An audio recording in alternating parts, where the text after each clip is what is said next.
Levocha is indeed a very nice town. I mean, in theory, you can walk around and get to know it in a number of hours, but it does have a certain type of charm, so we decided to spend a bit more time here, which was a great idea. We had time for our obsessions, because yes, our obsessions haven't gone away. We still were looking for all the ugly faces, for all the different types of door handles, at the doors as such, both made of wrought iron or made of wood, and something I haven't mentioned, tiles in the entrance halls to the late 19th century tenement houses. We love it all. And you may say, well, but it's in every little town. And I will say, exactly. Maintaining this childish amazement at everyday details makes our world a bit of a better place, I think. One extra detail, in the center of Levocha you will find this cage. Supposedly, in such cages, frivolous women were exposed to public shaming. Well, as you can see, ladies in Levocha today are not frivolous as the cage is empty. But we are leaving beautiful Levocha and we are going to its old nemesis. But on the way, you see this very nice little village tower here, and next to the tower there's a little hill supposedly holding inside a secret. Now, if you think that after all those very interesting places we visited, Slovakia has no more surprises, well, think twice. What you see in front of you is something called Misha Horka, which is basically mouse mound, but it hides something spectacular, supposedly. So, what they found there, the archaeologists, I mean, is something they called Slovakian Mycenae. Well, what they found was a big, for the time, fortified city. When I say fortified, not simply with a palisade, but with actual big stones, kind of like megalithic stones. So they actually called it maybe a bit too extreme, but they called it Slovakian Mycenae after the famous megalithic place in ancient Greece. And the thing is, from what I've been reading, they want to prepare it for tourism one of those days, but those days, not these days. See, the thing is, once again, Indiana Jones is no archaeologist. Things don't work like you see in the movies, beam bam and it's ready. Archaeologists have to go there and work for years in digging, in documenting everything. So it is going to take a long while if they want to prepare it, because first they have to document everything. So if you ever come to Slovakia in like 5 maybe more years, and if you come to Poprad, Levocha, maybe there is going to be a new place to visit that I could not, because at that moment it's not really marked. There's no way to get there properly, because also I guess archaeologists don't want any amateurs digging, so maybe it's not a good idea to show it. Well, I will anyway. So hopefully in the future you will be able to visit a monument which is not 5 or 1,000 years old, but 3,500. So that is the tale of far off future, but we are going now to a town called Kežmarok. So on the way, let me tell you about Spiš a bit more, or Zips as it is known from German. Especially the northern part is very interesting. It was borderlands between Hungarian and Polish crown, something we can call a march. So it was not heavily settled, and it pretty much works like this. It was officially in the northern part of the region under the Polish crown. Reality is, who settles the place first gets it. Hungarian crown did it. So already 14th century, the border is settled pretty much like it is till the very day between Poland and Slovakia. But such borderlands, they attract very particular type of people, adventurers, industrious people as well. So already by late 15th century, coupled with natural resources, Spiš is very rich, and very good examples is what we saw in the previous episode, Levocha, the castle and the Capitula. Another curious detail is that Spiš was an autonomous region within the Hungarian crown, and within Spiš you would have also little regions. So actually I found comparison with Switzerland and its cantons. That had a particular effect on the people coming here. they kept their original identities. Their identities would not dissolve in something bigger. So all those little things, we're gonna come back to the topic later on. But in the meantime, as you can see, we arrived at the town of Kežmarok itself, at its town castle. And because today there is the city museum here, let's jump in and straight up a very interesting surprise. If you were thinking Slovak Mycenae, that's a bit too much, well, wait for it. Yep, there's also Slovak Stonehenge right here. Or actually there used to be. Even a bit more than 100 years ago, you would still find such big boulders in the field standing, although several thousand years ago there were many, many more supposedly. But it's not about the big rocks standing in the field, there's something else. Already 1,000 years ago, people loved the Tatra mountains and they started noticing at particular dates the sun sets at particular places on the mountain horizon. So what unites this place and Stonehenge, it was probably a solar calendar. As you can see, there are plenty of papers on the floor. We actually caught them in the middle of preparing the exhibition about it, but there's also a very nice little film, so let me show you a bit of it. Jeden z najvšestrannejších európskych vzdialencov doby osvietenstva. Archanielovi Michaelovi boli zasvetené miesta, kde kedysi uctievali slnko. 21. júna, teda v najdlhší deň roku, vybral som sa pozorovať, kde presne na tatranskom horizonte zapadá slnko pri pohľade z Michalského poľa. Tatry im slúžili ako obrovský kalendár, podľa ktorého vedeli určiť, ktoré ročné obdobie sa blíži ku svojmu začiatku alebo koncu. So, that's pretty neat. And on top of that, they found symbols of power and control over time made of bronze more than 3,000 years old. As you can see, plenty of things were happening at the feet of the Tatra mountains a long time ago already. But plenty was happening in more modern times as well. As you can see, the mountains are not far away from the castle, and in the middle of the 16th century, it was in the hands of a very wealthy Polish noble family called Łaski. Albert Łaski decided he is going to rule Moldavia, needed money for the expedition, so he married a very wealthy widow, Beata Kościelecka, took her to the Kežmarok castle, and, well, she was raised on the Polish court by Bona Sforza, an Italian queen, strong, independent woman. So Beata came out independent and strong as well. When she saw the Tatra mountains, she decided she wants to visit them, and that's what she did. For 3 days, she went as a tourist to the Tatra mountains, but without her husband, guided by local herdsmen. A woman alone without a husband, guided by some men? Oh, that was a big scandal. The husband decided to punish her cruelly. She was locked in a tower with only 2 windows, one for food and the other so she can see the Tatra mountains that were her downfall. Now, how much of it is true? Quite a lot, actually. So she was not locked in a tower, but yes, she was under house arrest in the castle for 8 years. More importantly, she signed documents passing all her wealth to her husband, and probably her trip into the Tatra mountains was used as blackmail. For Albert, that was important. For us, something else. It is true that she went into the mountains, so Beata Kościelecka is the poor, forgotten, first tourist in the Tatra mountains. Hooray for the ladies! Unfortunately, that's pretty much it. On this pretty awesome map that you have here, everything else are men, because they show how gradually the Tatra mountains were penetrated until pretty much the modern times. So that map will keep reappearing later on, but now let me tell you about the great rivalry between Kežmarok and Levocha. For 200 years they were fighting for the right of storage, which basically means that all merchants coming to a given city have to stop and sell all their wares. So a town with the right of storage becomes pretty much the absolute center of trade for its region.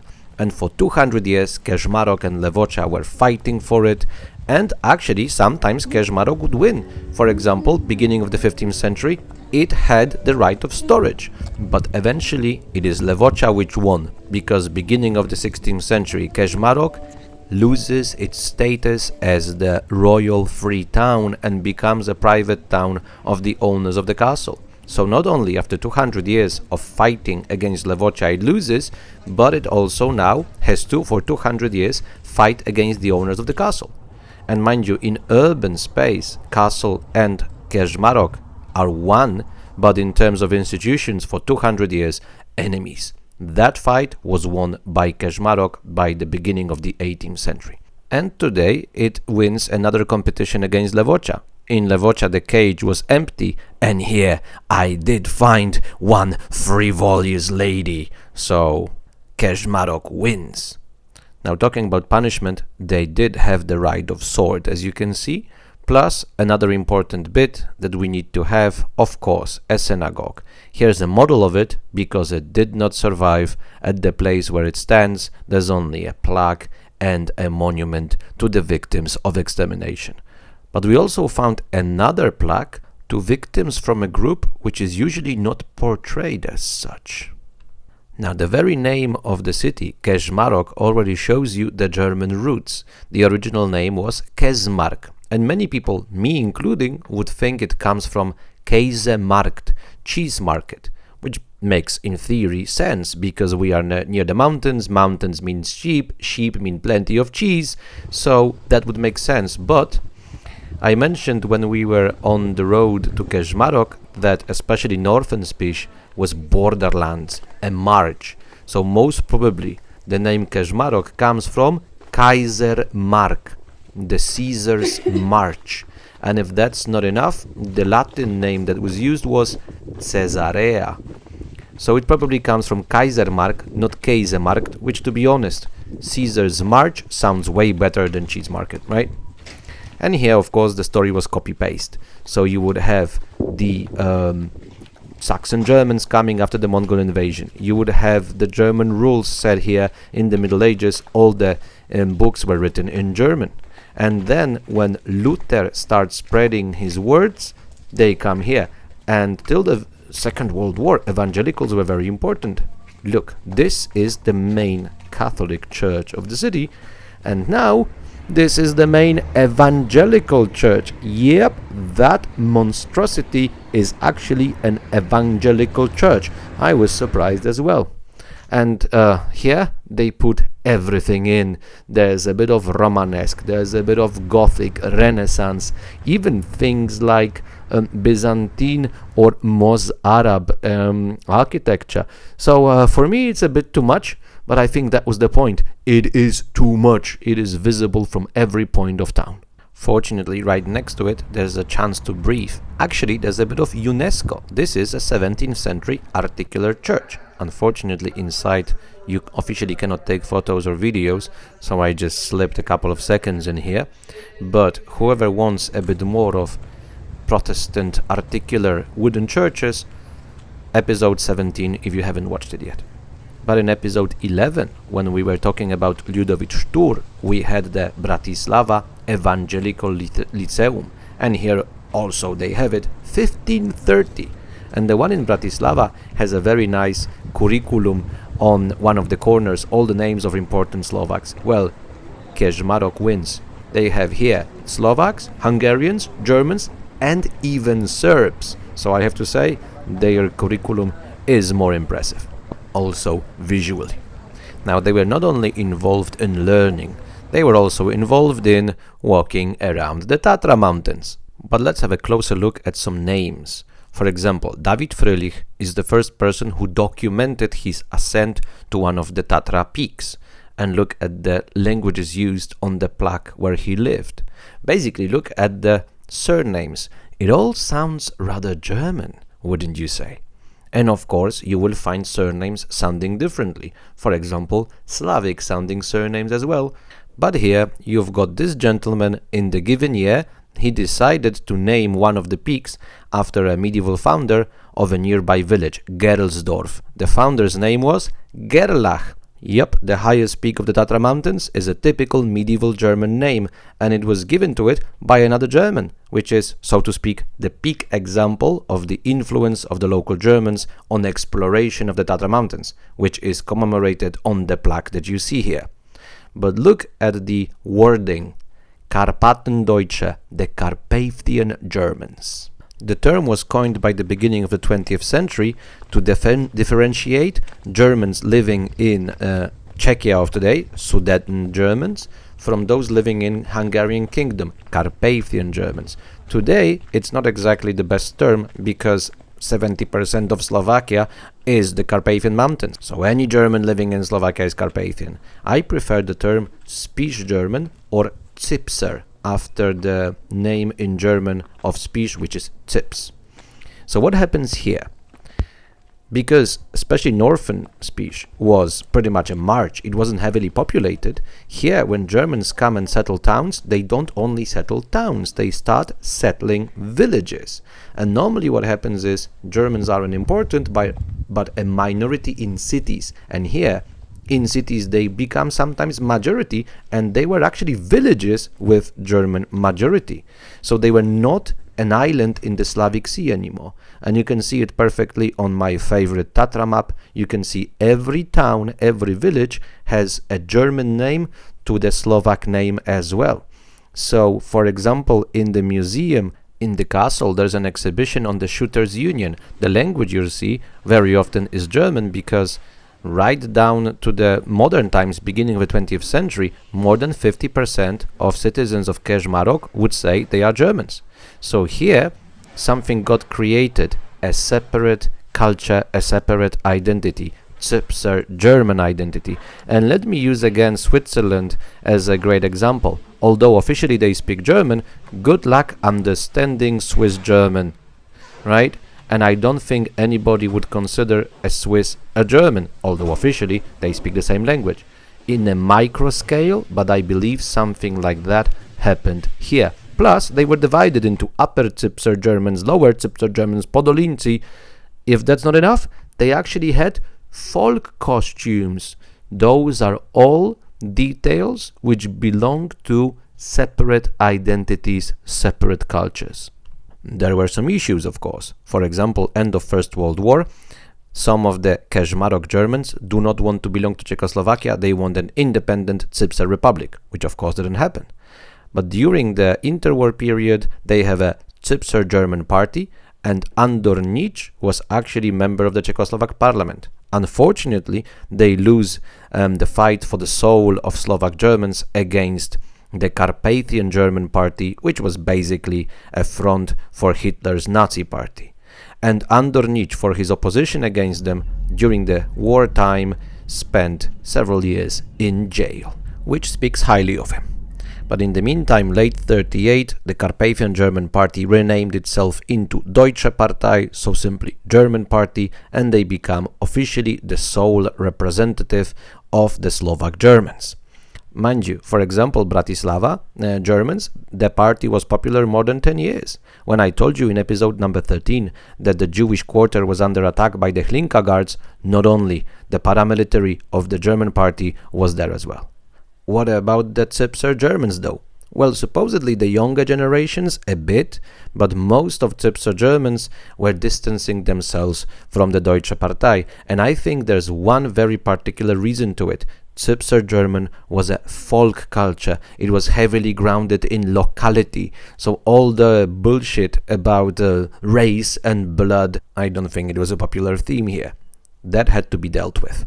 So in 1941, Franz Karmazin, the chief of the Deutsche Partei himself, came to establish Institut für Heimatforschung, so something like Institute of Promoting Fatherland. Basically, they were supposed to convince the Zipser Germans Nazi ideology is awesome. Now, did it work? Well, let me put it like this. 1944, the Slovak uprising is about to begin, and the Deutsche Partei is creating units to fight it. 2/3 of Slovak Germans lived in the Spiš region, and they provided no more than 25% of the troops. So it didn't work that well, right? And there was a village which, for example, 300 men, they sent only 5. But they did. So when the Red Army is coming, many of the Spiš Germans run to the west. And those that did not run, well, then comes the end of the war. And all Germans in Czechoslovakia are automatically considered enemies of the state. So right after the war, Beneš decrees are signed and all of them lose Czechoslovak citizenship. And thousands again are flocked out to Germany.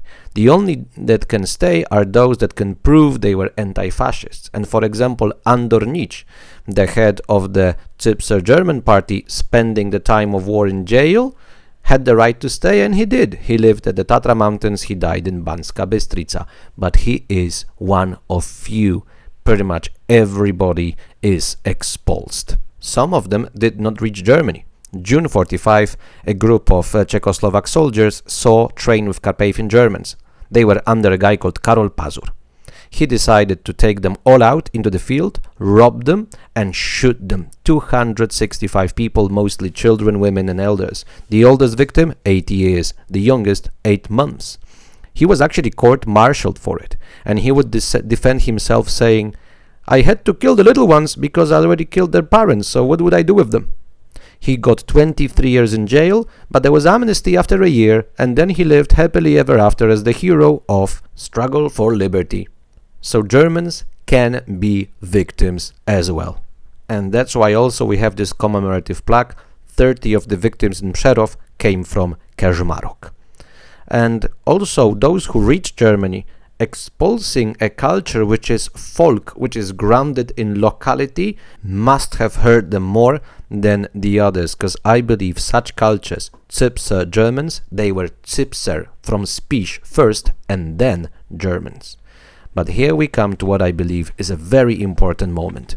Yes, Carpathian Germans may be victims as well, but they were not innocent, and their main fault was passivity. Because yes, in 45 they are expulsed, there are even massacres against them, but what were they doing when Hitler for 6 years was setting the world on fire? Nothing. They lived in their homes, pretty much happily. What were they doing when their Jewish neighbors were being sent to concentration camps? Well, some of them were present, making sure they don't escape from the transports. So that's the main fault of the Carpathian Germans, passivity. And you can always say, well, Slovaks were also passive during Second World War. Yes, but eventually they rose up. Most of them, I don't think so. Late, yes, but it did happen. And the minority rising up saved the majority from the fault. There was no Zipser or Carpathian German uprising, and I have never found information about them joining and the Slovak national uprising either. So that's the main fault of the Zipser Germans, passivity. Because if you have evil done in your name, even if you don't partake in it, but you also do not oppose it, you become partly responsible for it. And especially if that evil is losing a cruel war that it started, honestly, the expulsion of the Germans is the lowest punishment, both in terms of moral and realpolitik. And I'm very happy that it's on the agenda now, the topic, as it should be. And I'm very happy to find plaques commemorating Germans as victims as well. But here's an interesting detail. The plaque you see is hidden away in that huge evangelical church, and we saw it by complete coincidence, which is also symbolic of another thing. I believe there are levels to victimhood, and with all due respect to the German victims, they will never be on the same level as the victims from this monument. They never were, they are not, and they never will be. So the atmosphere has become a bit dense, right? Of course, we are not going to finish the episode like that. We are leaving Kežmarok and going roughly an hour to the northeast. Turns out there are very particular little examples, places that did not want to leave, places which still remain pretty much Zipser German, where the language is still alive. And one of such places is a little village, not even 1,000 inhabitants, today called Chmielnica, but also still called Hopgarten. before the war simply Hopgard, but yes, it does refer to hops, so it's a cool name. But when I keep saying Zipser Germans, you're thinking of what? Hitlerjugend or some industrialist or something? When I say it's a folk culture, it is folk, so it's very simple people farming the countryside. That's it. And for hundreds of years, life remained roughly unchanged. But then, the 30s of the 20th century. A local school teacher was a big supporter of the Deutsche Partei, and his influence is shown symbolically in the fact that in the late 30s, the only Jewish woman living in the village, she got expulsed. But on the other hand, there was one Jan Faba, who for 2 years was hiding a Jewish family of 4, who did survive the war, emigrated to Israel, and kept writing to him until his death, beginning of the 90s. And maybe that Jan Faba was under the influence of the local priest who, let's say, passed the exam of humanity. He was opposing the Deutsche Partei. That's the very village which sent only 5 out of 300 men for the SS. But of course then 44 comes, and for example, a Soviet plane was supposed to bomb the village, but it crashed and didn't bomb it. And then Wehrmacht begins evacuation before the front. Many of those people felt Spiš before German, so they want to stay at home. They started bribing the Wehrmacht, and those that were evacuated came back as soon as the war ended. In the meantime, when the front was passing, most of the people were hiding in the forests. But then the Beneš decree, and all of them have to go. So they don't want to go. They start bribing the soldiers. They start escaping, hiding in the forest again. Some of the Slovak neighbors started hiding them as well. Even there was more luck. Chmielnica is right next to another region called Šariš. So during the day, they would cross the border into the other region. There was no evacuation there. And they would come back home at night. And there were absurd situations. Sometimes they would sit in the same tavern, drinking beer together with the soldiers that were supposed to evacuate them. Why wouldn't the soldiers do anything? Well, at night they were not at work anymore. So they didn't care. It is really worth a film how people from the village evaded evacuation orders. And after several years, the authorities gave up and let them stay. Of course, that's not the end of the story. Most of them are religious. Communism starts. There was collectivization. They were not allowed to speak German officially, but they stayed home. So today, in all of Spiš, there are only 2 villages like that. The second is Medzev in the south of Spiš, and there's an important guy from there you might have heard of, Rudolf Schuster, who was roughly 20 years ago president of Slovakia. But we decided to visit Chmielnica, Hopgarten. They actually have, they say, their own particular version of the Zipser German, so we decided to listen to it. As you can see in the photo, it's a bit weird. It's from a book, and the book was written by a lady called Marta Kravčíková, who takes care of the survival of the language. So we actually went there, and I have to say, first things first, big disappointment, they have signed Florian without the Freddie Mercury mustache. But of course, our main goal was to find the lady and talk to her, which we did actually. We pretty much literally knocked on their door and they let us in. I have to say straight up, we got the book from them, and we also got some great honey. Thank you very much for that. It disappeared very quickly. But more importantly, they took a good hour to talk to us, and in the end, they allowed also a little video. You know what? We'd sometimes go to Asia, America, to listen to all those languages that are going to disappear. You don't have to go anywhere. It's in the middle of Europe. There are only 500 people speaking it today, so maybe it's gonna disappear in a generation or 2. So let's listen now to some good old school Zipser German. Gedicht, was da... Na, aber zuerst muss man sagen, wenn wir das in die Deutschen hier kommen. Nö, das wird nicht wissen. Бях регба Hopgartners, und das ist das Zweite, dass die Deutschen kommen zuerst in unser Dorf im Jahr 1315. Und sie haben gebraucht hier das Deutsche, und da beordentlich haben auch wir über Deutsch zu reden. Aber so weiter sie das noch da houden. Und sei war sehr froh, dass wir noch in dem Dialekt reden, weil das kommt schon sehr ins Verloren. Die jungen Leute werden schon nicht so reden als wir, aber wir haben noch die Wut, dass das aus wäre als da houden, dass das nicht wird gehen, schon zu Ende. kann ich noch ein Stück Gedicht sagen. Von meinem Vater, was ich weiß. Das Donut in der Miwa, die Maida schien Tviwa. Schien Tviwa und die Maida. Daher hat die Treider, die Treider daher, die Zia die Dazer. A certi die Zia, der Burm hat viel Riegel hat der Burm, das Ross hat schien zum hat das Ross, der Wurm hängt auf Schwoss hängt der Wurm, der Mensch hat das Gedärme hat der Mensch, die Frau hat die Fransch hat die Frau, die Kotza hat die Njanja hat die Kotza, ein Mord ist die Potza die der Mord, der Weber webt zu Storch webt der Weber, im Wald zijn viel Reber zijn im Wald, im Winter ist zu kalt ist im Winter, im Sommer zijn viel Impern zijn im Sommer, der Stehen macht das Gedummer macht der Stehen, der Hund bewegt das Bein bewegt den Hund. No, genug. Genug! Finally we understood something, yay! Anyway, if you speak German, good luck. If you don't, find somebody who does, show it to them, see what happens. We absolutely love the experience, as we both love folk culture and old school languages. So I hope that Chmielnica will remain Hobgarten as well for a very, very long time. Unfortunately, we couldn't stay for long. As you can see, it got dark, and there's a tower on the horizon. Well, again, I promised something in the last episode that I cannot deliver. I promised to tell you about the Poles as well. That will have to wait.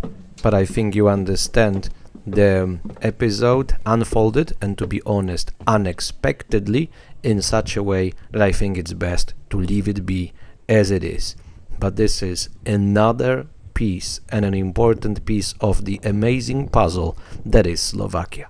So here I'm gonna leave you be with a couple of very interesting handles that Victoria found in Kežmarok.